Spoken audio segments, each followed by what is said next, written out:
നിങ്ങൾ ഒരുപാട് ആഗ്രഹിച്ച ഒരു സാധനം നിങ്ങൾക്ക് സ്വന്തമാക്കാൻ കഴിഞ്ഞെന്ന് വിചാരിച്ചു.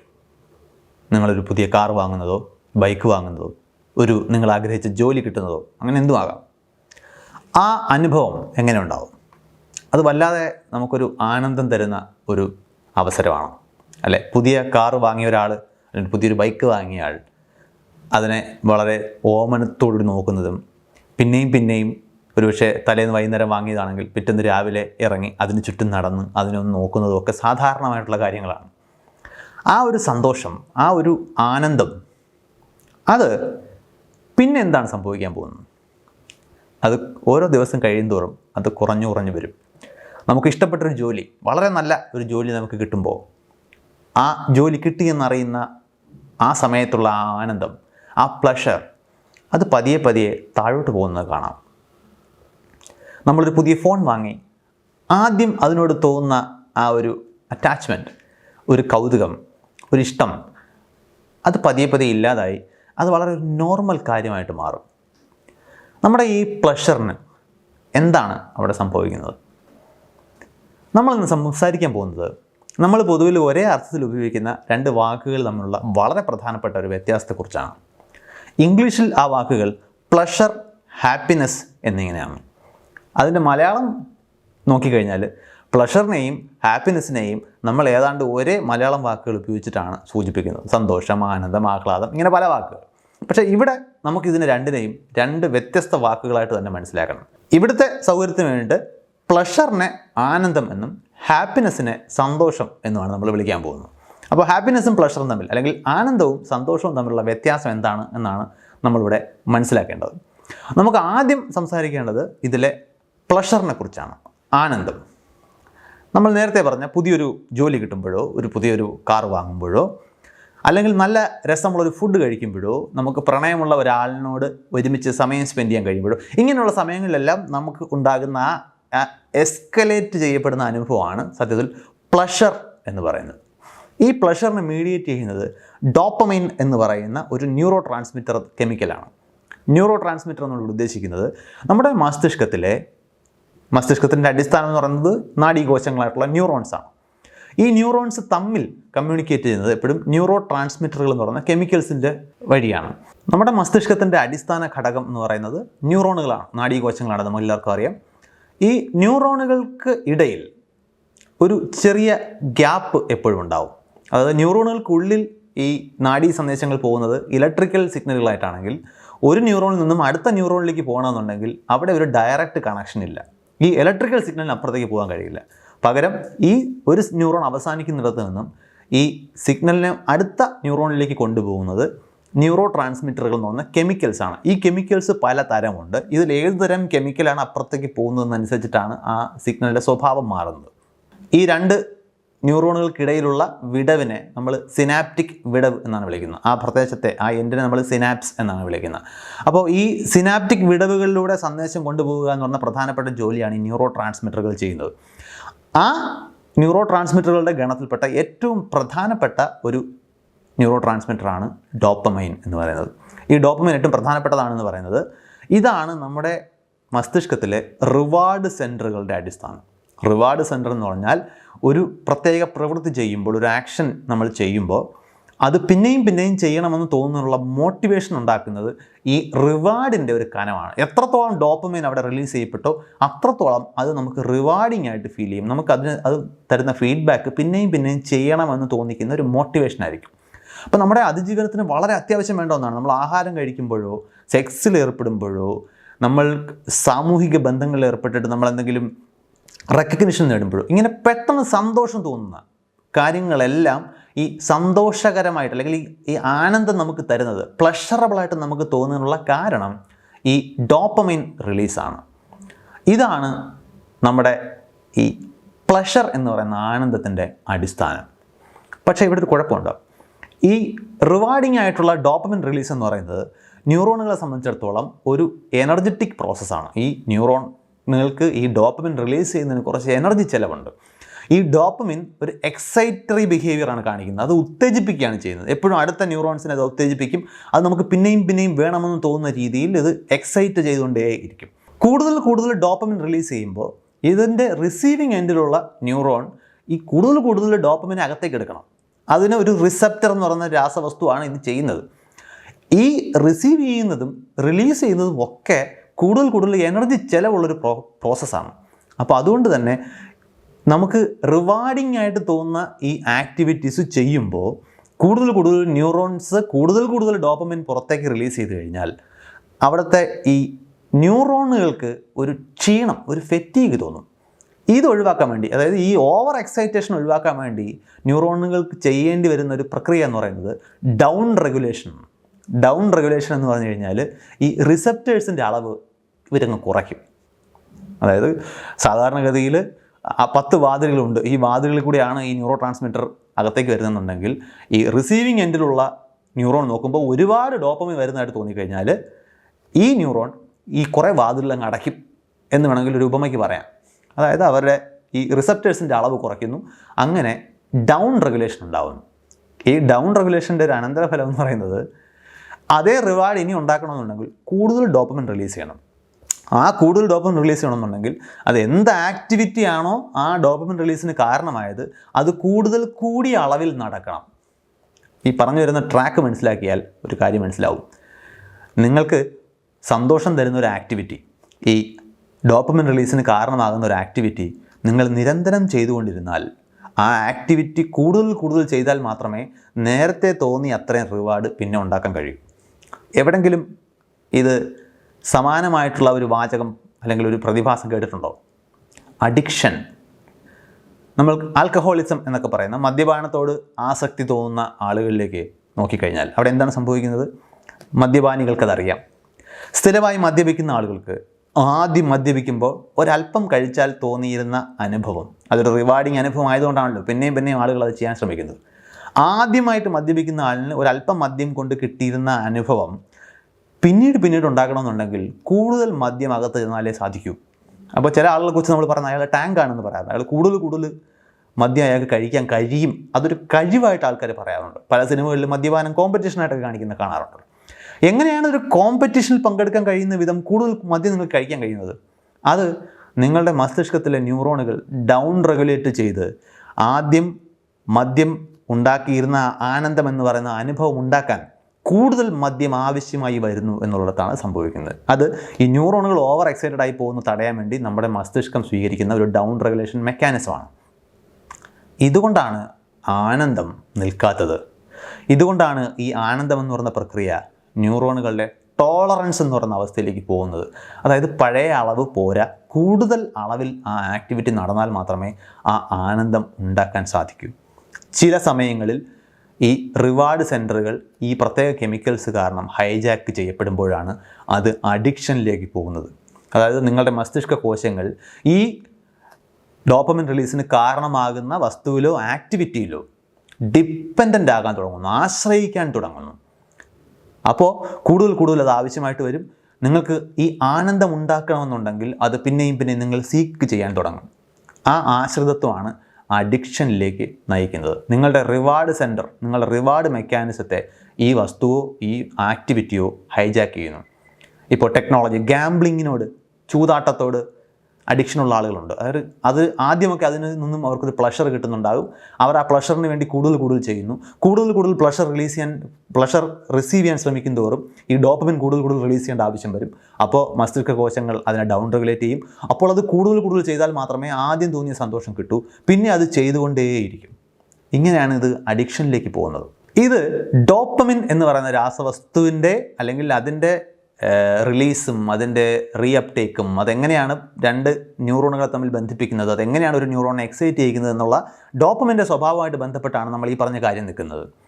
എന്നാൽ മറ്റൊരു രാസവസ്തു കൂടിയുണ്ട് ഡോപ്പമിൻ പോലെ. സെറട്ടോണിൻ എന്നാണ് അതറിയപ്പെടുന്നത്.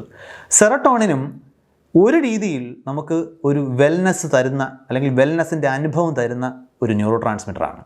പക്ഷേ അത് എക്സൈറ്ററി അല്ല, അത് ഇൻഹിബിറ്ററിയാണ്. എക്സൈറ്ററി എന്ന് പറഞ്ഞാൽ ഇത് കൊള്ളാം, ഇനിയും പോരട്ടെ എന്ന അനുഭവം ഉണ്ടാക്കുമ്പോഴാണത് എക്സൈറ്ററി ആകുന്നത്. സെറട്ടോണിൻ ഉണ്ടാക്കുന്ന അനുഭവം ഇത് കൊള്ളാം, ഇത് മതി എന്ന അനുഭവമാണ് ഉണ്ടാക്കുന്നത്. So this feels good, this is enough. ഈ ഒരു തോന്നലാണ് സെറട്ടോണിൻ ഉണ്ടാക്കുന്നത്. ഡോപ്പമിൻ ഉണ്ടാക്കുന്നത് this is good, get me more, ഈ അനുഭവമാണ്. സെറട്ടോണിനാണ് നമുക്ക് ഹാപ്പിനെസ് എന്ന് പറയുന്ന ആ അവസ്ഥ ഉണ്ടാക്കുന്നത്. അത് കുറച്ചുകൂടി കാമാണ്, കുറച്ചുകൂടി ശാന്തമായ, ഒരുപാട് എക്സൈറ്റേഷൻ ഒന്നും ഇല്ലാത്ത ഒരു അനുഭവമാണ്. പക്ഷേ അതിന് ഒരു തരത്തിലൊരു കണ്ടൻറ്റ്മെൻറ്റ് തരാൻ നമുക്ക് പറ്റും. അതൊരു സംതൃപ്തിയാണ്. ഇത് കൊള്ളാം, ഇതാണ് എനിക്ക് വേണ്ടത്, ഇത് മതി എന്നൊരു തോന്നലാണ് അതുണ്ടാക്കുന്നത്. കൂടുതൽ വേണമെന്നൊരു തോന്നൽ ഉണ്ടാക്കില്ല. അതൊരു എക്സൈറ്ററി ബിഹേവിയർ അല്ല, മറിച്ച് അതൊരു ഇൻഹിബിറ്ററി ബിഹേവിയർ ആണ് എന്നാണ് ഈ പറഞ്ഞു വരുന്നത്. സെറട്ടോണിനാണ് സത്യത്തിൽ നമ്മൾ ആഗ്രഹിക്കേണ്ട, ആവശ്യപ്പെടേണ്ട കെമിക്കൽ. അത് നമ്മൾ ആവശ്യപ്പെട്ട് കടയിൽ നിന്ന് വാങ്ങുന്നതാണെന്ന് അർത്ഥത്തിലല്ല. മസ്തിഷ്കത്തിൽ സെറട്ടോണിൻ റിലീസ് ചെയ്യുന്നതാണ് നമുക്ക് ലോങ് ലാസ്റ്റിംഗ് ആയിട്ടുള്ള ഇഫക്റ്റ് ഉണ്ടാക്കാൻ പോകുന്നത്. സന്തോഷം എന്ന് പറയുന്ന ഹാപ്പിനെസ് അതുകൊണ്ട് തന്നെ ഒരു ലോങ് ടേം ഫീലിംഗ് ആണ്.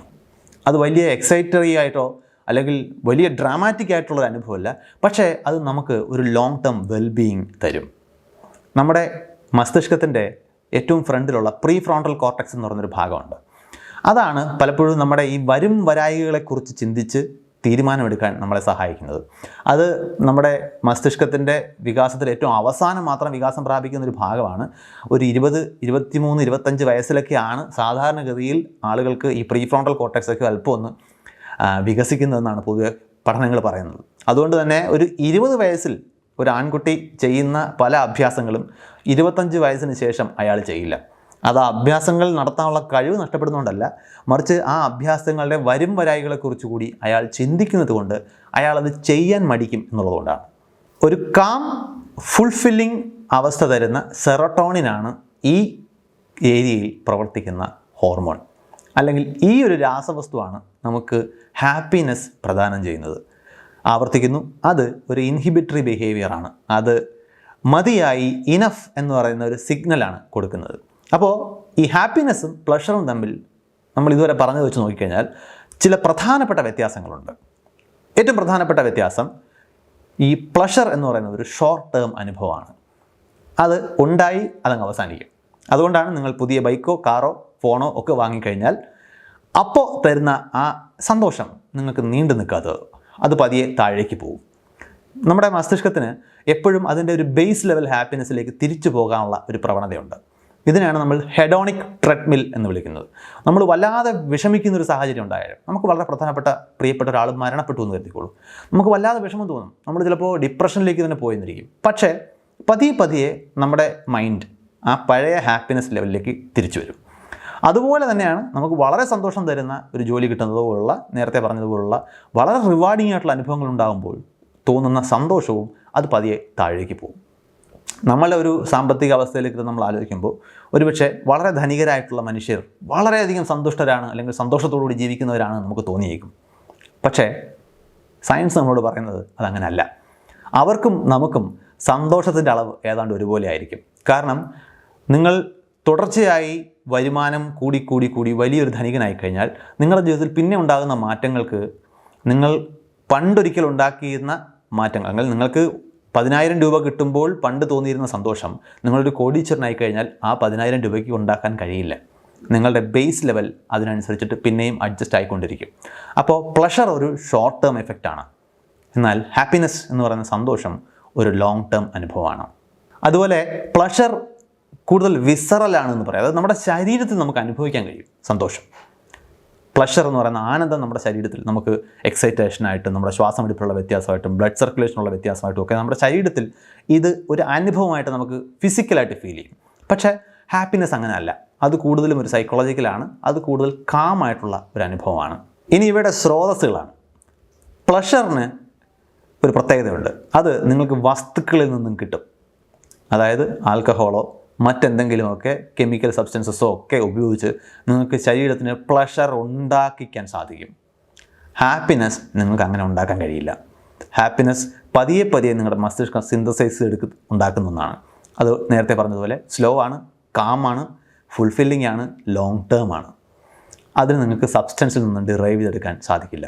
ഡോപ്പമൈൻ എന്ന് പറയുന്ന എക്സൈറ്ററി സ്വഭാവമുള്ള ഒരു രാസവസ്തുവാണ് പ്ലഷർ ഉണ്ടാക്കുന്നത് എന്നതുകൊണ്ട് തന്നെ അതിന് ഈ ന്യൂറോണൽ സെൽ ഡെത്തിലേക്ക് നയിക്കാനും അത് പിന്നീട് ആ വസ്തുവിനോട് ഡിപ്പെൻഡൻസി ഉണ്ടാക്കാനും കാരണമാകും. അതുകൊണ്ട് പ്ലഷർ നിങ്ങൾക്ക് അഡിക്ഷൻ ഉണ്ടാക്കും. ഹാപ്പിനെസ് അങ്ങനെയല്ല. നിങ്ങൾക്ക് ഹാപ്പിനെസ്സിനോട് അഡിക്ഷൻ ഉണ്ടാവില്ല, പ്ലഷറിനോട് അഡിക്ഷൻ ഉണ്ടാവും. അത് പക്ഷേ നിങ്ങളുടെ മസ്തിഷ്ക കോശങ്ങൾ ഡൗൺ റെഗുലേറ്റ് ചെയ്യപ്പെടുന്ന വഴി കൂടുതൽ കൂടുതൽ കിട്ടിയാൽ മാത്രമേ അതേ അളവിൽ പ്ലഷർ ഇനി ഉണ്ടാകൂ എന്ന അവസ്ഥ വരും. അങ്ങനെ വരുമ്പോൾ ഇത് കിട്ടാതെ വരുമ്പോഴുള്ള സ്ട്രെസ്സ് നിങ്ങൾക്ക് അനുഭവപ്പെടാൻ തുടങ്ങും. അവിടെയാണ് കോർട്ടിസോൾ എന്ന് പറയുന്ന സ്ട്രെസ് ഹോർമോൺ പ്രവർത്തിക്കാൻ തുടങ്ങുന്നത്. കോർട്ടിസോൾ ഒരു സ്ട്രെസ് ഏജൻ്റാണ്. ഇത് ഡോപ്പമിൻ റിലീസ് വല്ലാതെ കൂടിക്കഴിഞ്ഞാൽ അതിൻ്റെ ഒരു സ്വാഭാവിക അനന്തരഫലം പോലെ നിങ്ങളിൽ സ്ട്രെസ് ഉണ്ടാക്കും. മദ്യപാനിയായ ഒരാൾക്ക് മദ്യം കിട്ടാതെ വരുമ്പോൾ ഉണ്ടാകുന്ന അസ്വസ്ഥത, അയാൾക്കുണ്ടാകുന്ന വിത്ഡ്രോവൽ സിംറ്റംസ്, വിറ എന്നൊക്കെ പറയുന്ന വിത്ഡ്രോവൽ സിംറ്റംസിനെല്ലാം പിന്നിൽ മീഡിയേറ്റ് ചെയ്യുന്നത് ഈ കോർട്ടിസോൾ എന്ന് പറയുന്ന സ്ട്രെസ് ഹോർമോണാണ്. അപ്പോൾ ഡോപ്പമിൻ ഉണ്ടാക്കുന്ന എക്സൈറ്ററി ഇഫക്റ്റ് പോലെ അല്ല സെറോട്ടോണിൻ. സെറോട്ടോണിൻ ഒരു ഇൻഹിബിറ്ററി ബിഹേവിയറാണ് കാണിക്കുന്നത്. അതുകൊണ്ട് തന്നെ അതൊരിക്കലും ഓവറായി പോകില്ല. സെറോട്ടോണിനോട് നിങ്ങൾക്ക് അഡിക്ഷൻ ഉണ്ടാവില്ല, അത് ഓവറായി പോകില്ല. അത് ഒരേ ഫലമാണ് എപ്പോഴും തരാൻ പോകുന്നത്. അപ്പോൾ ജീവിതത്തിൽ നിങ്ങൾക്ക് അഡിക്ഷൻ ഉണ്ടാക്കാൻ പോകുന്നത് പ്ലഷർ തരുന്ന കാര്യങ്ങളാണ്. സെറോട്ടോണിന് അങ്ങനൊരു ഓവർ ഡോസേജ് ഇല്ല. പക്ഷേ സെറോട്ടോണിൻ്റെ പ്രവർത്തനങ്ങളെ ഡൗൺ റെഗുലേറ്റ് ചെയ്യുന്ന ഒരു വസ്തുവുണ്ട്, അത് ഡോപ്പമിനാണ്. ഇത് വളരെ സീരിയസ് ആയിട്ടുള്ള ഒരു പാഠമാണ് നമുക്ക്. നമ്മൾ കൂടുതൽ പ്ലഷർ സീക്കിംഗ് ആക്ടിവിറ്റീസിലേക്ക് പോയി കഴിഞ്ഞാൽ നമ്മുടെ ലൈഫിൽ ഹാപ്പിനെസ് കുറയും എന്നാണ് ഇത് പറയുന്നത്. അതായത് നമ്മളപ്പോൾ ശ്രദ്ധിക്കേണ്ടത് പ്ലഷർ ഉണ്ടാക്കാനാണോ ഹാപ്പിനെസ് നേടാനാണോ? ഹാപ്പിനെസ് എന്ന് പറയുന്ന ഈ ഫുൾഫില്ലിംഗ് അനുഭവങ്ങൾ നമ്മൾ നോക്കിക്കഴിഞ്ഞാൽ പൊതുവെ പറയാറ് മീനിങ് ഫുൾ ആയിട്ടുള്ള ആക്ടിവിറ്റീസ്. നേരത്തെ പറഞ്ഞല്ലോ, പ്രീഫ്രോണ്ടൽ കോർട്ടക്സിലൂടെ ചിന്തിച്ച് വരും വരായികളെക്കുറിച്ച് ആലോചിച്ച് ഭാവിയിൽ സംഭവിക്കാൻ പോകുന്ന കാര്യങ്ങളെക്കുറിച്ച് കണക്ക് കൂട്ടി ചെയ്യുന്ന പ്രവർത്തനങ്ങളാണ് മീനിങ് ഫുൾ ആയിട്ടുള്ള പ്രവർത്തനങ്ങൾ എന്ന് ഉദ്ദേശിക്കുന്നത്. നമ്മൾ നല്ല സുഹൃത്തുക്കളെ ഉണ്ടാക്കാൻ ശ്രമിക്കുന്നത്, നല്ല വരുമാനമുള്ള ജോലി നേടാൻ ശ്രമിക്കുന്നത്, ഭാവിയിൽ ഉപയോഗിക്കാൻ കഴിയുന്ന ഒരു സമ്പാദ്യം ഉണ്ടാക്കാൻ ശ്രമിക്കുന്നത്, നല്ല സാമൂഹികമായിട്ടുള്ള നമ്മുടെ സ്റ്റാറ്റസ് ഉണ്ടാക്കാൻ ശ്രമിക്കുന്നത്. ഇങ്ങനെയുള്ള കാര്യങ്ങളെല്ലാം നമുക്ക് പ്ലഷർ സീക്കിംഗ് ആക്ടിവിറ്റീസിലൂടെ ചെയ്യാൻ സാധിക്കുന്നവയല്ല. അത് കണക്ക് കൂട്ടി നടത്തേണ്ട കാൽക്കുലേറ്റഡ് ആയിട്ടുള്ള ആക്ടിവിറ്റീസാണ്. ഇതിന് പ്രീഫ്രോണ്ടൽ കോർട്ടക്സ് ആവശ്യമാണ്. ഈ പ്രീഫ്രോണ്ടൽ കോർട്ടക്സിന് എന്തെങ്കിലും കേട് സംഭവിച്ചു കഴിഞ്ഞാൽ നമുക്ക് ഈ പറഞ്ഞ ഒരു അരണബുദ്ധിയാണെന്ന് പറയും. നമ്മളിപ്പോൾ ചെയ്യുന്ന കാര്യങ്ങൾ മാത്രമേ നമുക്ക് ഓർമ്മ ഉണ്ടാവുള്ളൂ. നമ്മൾ ഭാവിയെക്കുറിച്ച് ആലോചിക്കാതെ കാര്യങ്ങൾ ചെയ്യും. ലിസാർഡ് ബ്രെയിൻ എന്നാണ് നമുക്ക് വിളിക്കാം. അപ്പോൾ ഈ ലിസാർഡ് ബ്രെയിൻ ആക്ടിവിറ്റീസാണ് പലപ്പോഴും നമ്മളെ അപകടങ്ങളെ കൊണ്ട് ചാടിക്കുന്നതും നമുക്ക് അഡിക്ഷൻ ഉണ്ടാക്കുന്ന പ്രവർത്തനങ്ങളിലേക്ക് നമ്മളെ കൊണ്ട് എത്തിക്കുന്നതും. അത് ചുരുക്കി വന്നാൽ 3 രാസവസ്തുക്കളെക്കുറിച്ച് നമ്മളിവിടെ പറഞ്ഞു: ഡോപ്പമിൻ, സെറട്ടോണിൻ, കോർട്ടിസോൾ. ഈ ഡോപ്പമിനും കോർട്ടിസോളും ചേർന്ന കോമ്പിനേഷൻ അപകടം പിടിച്ച ഒന്നാണ്. അത് നമുക്ക് അഡിക്ഷൻ ഉണ്ടാക്കും, വിത്ഡ്രോവൽ സിംറ്റംസ് ഉണ്ടാക്കും. ഈ ഡോപ്പമിൻ സെറട്ടോണിൻ്റെ പ്രവർത്തനങ്ങളെ തടയുകയും ചെയ്യും. സെറട്ടോണിൻ ലോങ് ടേം ആക്ടിവിറ്റീസാണ്. അത് കണക്ക് കൂട്ടി പതിയെ നമ്മൾ എക്സിക്യൂട്ട് ചെയ്യുന്ന ആക്ടിവിറ്റീസാണ്. പക്ഷേ അത് നമുക്ക് ഒരു ലോങ് ടേം ഹാപ്പിനെസ് തരും. ഡോപ്പമിൻ്റെ ഈ എക്സൈറ്ററി സ്വഭാവം സെറട്ടോണിനെ സ്വാധീനിച്ച് തുടങ്ങുമ്പോൾ, കൂടുതൽ പ്ലഷർ സീക്കിംഗ് ആക്ടിവിറ്റീസിലോട്ട് പോയി കഴിഞ്ഞാൽ സെറട്ടോണിൻ ഡൗൺ റെഗുലേറ്റ് ചെയ്യപ്പെടും. അത് ഡിപ്രഷൻ പോലുള്ള അവസ്ഥകളിലേക്ക് കാരണമാകും. നമ്മൾ നോക്കിക്കഴിഞ്ഞാൽ ഈ ഡിപ്രഷൻ, ആങ്സൈറ്റി, ഇങ്ങനെയൊക്കെയുള്ള മാനസിക പ്രശ്നങ്ങൾ, അതിൻ്റെ അടിസ്ഥാനം ഈ സെറട്ടോണിൻ്റെ ലഭ്യതയിൽ വരുന്ന കുറവാണ് എന്ന് കാണാം. അപ്പോൾ പലപ്പോഴും ഇതിനെ ക്ലിനിക്കലായിട്ട് ഡീൽ ചെയ്യേണ്ടി വരുമ്പോൾ, മരുന്ന് ഉപയോഗിച്ച് ഡീൽ ചെയ്യേണ്ടി വരുമ്പോൾ ചിലപ്പോൾ ഈ സെറട്ടോണിനെ ഇതുപോലെ സെറട്ടോണിൻ്റെ അളവ് കുറയുന്നതിനെ തടയുന്നതിന് ഉപയോഗിക്കുന്ന selective serotonin reuptake inhibitors, SSRI എന്നൊക്കെ വിളിക്കുന്ന ക്ലാസ് ഓഫ് മെഡിസിൻസ് ഉണ്ട്. അത്തരം മരുന്നുകൾ അവിടെ പ്രസക്തമാകുന്നത് ഈ സെറട്ടോണിനാണ് ഈ ഹാപ്പിനെസ് എന്ന് പറയുന്ന അവസ്ഥ പ്രദാനം ചെയ്യുന്നത് എന്നുള്ളതുകൊണ്ടാണ്. ഒരിക്കൽ കൂടി ആവർത്തിക്കുന്നു, ആ പ്രധാനപ്പെട്ട പാഠം: പ്ലഷർ എന്ന് പറയുന്നത് വളരെ ഷോർട്ട് ടേമാണ്. അതിനെ മീഡിയേറ്റ് ചെയ്യുന്നത് ഡോപ്പമിനാണ്.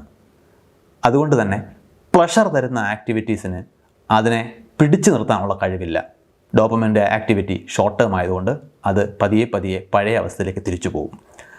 ഈ ഡോപ്പമിൻ ഇൻഡയറക്റ്റായിട്ട് തുരങ്കം വെക്കുന്നത് സെറട്ടോണിൻ എന്ന് പറയുന്ന long term calm fulfilled happiness തരാൻ സാധിക്കുന്ന മറ്റൊരു ന്യൂറോ ട്രാൻസ്മിറ്ററിൻ്റെ പ്രവർത്തനതയാണ്. അപ്പോൾ കൂടുതൽ ബുദ്ധിപരമായിട്ടുള്ള നീക്കം നമ്മൾ ഹാപ്പിനെസ്സിന് വേണ്ടി ശ്രമിക്കുക എന്നുള്ളതാണ്. പ്ലഷറിന് വേണ്ടി ഒരുപാട് ശ്രമിക്കുന്നത് ഈ ഹാപ്പിനെസ്സിന് തടസ്സമാകും എന്നാണ് മസ്തിഷ്ക പ്രവർത്തനങ്ങളെക്കുറിച്ചുള്ള ഈ ശാസ്ത്രം നമ്മളോട് പറയുന്നത്. അപ്പോൾ ഇനി നമുക്ക് തീരുമാനിക്കാം, നമുക്ക് സന്തോഷം വേണമോ ആനന്ദം വേണമോ? പ്ലഷർ സീക്കിംഗ് ആണോ ഹാപ്പിനെസ് സീക്കിംഗ് ആണോ നമുക്ക് ഏറ്റവും അനുയോജ്യമായ സ്ട്രാറ്റജി എന്ന് ഓരോരുത്തരും ആലോചിച്ച് തീരുമാനിക്കുക. മറ്റൊരു വിഷയമായിട്ട് നമുക്ക് പിന്നെയും കാണാം. ബൈ.